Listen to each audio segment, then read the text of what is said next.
Hi friends, let's make biryani. ముందుగా stove on చేసుకొని దానిపైన ప్యాన్ పెట్టుకొని అందులో కొంచెం ఆయిల్ వేసుకుందాం ఫ్రెండ్స్. ఆయిల్ వేసుకునేసి అందులో బిర్యానీ ఆకులు, పట్ట, లవంగం అన్నీ వేసుకొని కొంచెం తర్వాత అది వాడిన తర్వాత కొంచెం సేపు వాడిన తర్వాత గ్రీన్ చిల్లీ వేసుకుందాం ఫ్రెండ్స్. గ్రీన్ చిల్లీ వేసుకొని అది కొంచెంసేపు ఫ్రై చేసుకుందాం. అది ఫ్రై చేసుకొని ఆనియన్స్ అనేది వేసుకునేస్తాం. ఆనియన్స్ వేసుకునేసి బాగా ఫ్రై అవ్వాలా.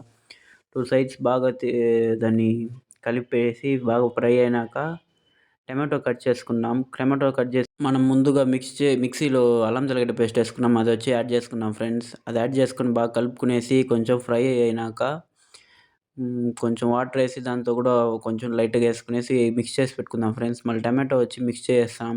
టమాటో మిక్స్ చేసి కొంచెంసేపు పసుపు యాడ్ చేసుకునేసి కొంచెంసేపు బాగా వాడనిచ్చిన తర్వాత మనకు ముందుగా కడిగి పెట్టుకున్న చికెన్ యాడ్ చేసుకుందాం ఫ్రెండ్స్. యాడ్ చేసుకునేసి దాన్ని బాగా కలుపుకుందాం. కలుపుకొని అది లైట్ ఫ్రై అయినాక మనం వచ్చి చిల్లీ పౌడర్ యాడ్ చేసుకుందాం ఫ్రెండ్స్. చిల్లీ పౌడర్ వచ్చి మీ కారం తగినట్టు స్పైసీ కావాలంటే ఎక్కువ వేసుకోండి, స్పైసీ వద్దంటే లైట్గా వేసుకోండి. మళ్ళీ వచ్చి బిర్యానీ మసాలా యాడ్ చేసుకుందాం ఫ్రెండ్స్. మనం వచ్చి ఆచి బిర్యానీ మసాలా వేస్తున్నాము. బిర్యానీ మసాలా అయిపోయినాక పుదీనా లైట్గా కడిగి పెట్టుకున్నాం, అది వేసుకునేస్తాం. అది వేసుకునేసి బాగా కలబెట్టేసి కొంచెం ఫ్రై చేపిస్తాం.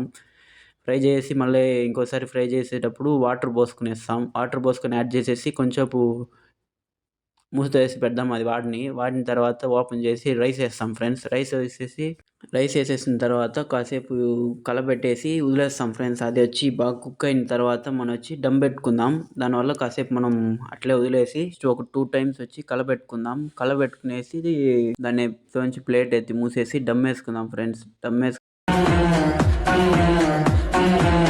పోతుంది కదా ఫ్రెండ్స్, అది ఏ మూవీయో కమెంట్ చేయండి ఫ్రెండ్స్, చూద్దాం ఎన్ని మంది కరెక్ట్గా ఇప్పటికే చాలా లేట్ అయిపోయింది. రండి ఫ్రెండ్స్, ఒక పట్టు పడదాం ఈరోజు chicken biryani with egg gravy. Friends, మీకు ఈ వీడియో నచ్చిందైతే తప్పకుండా లైక్ చేసి కమెంట్ చేయండి ఫ్రెండ్స్. ఇంకా ఇట్లాంటి వీడియోస్ చాలా. Thank you for watching everyone.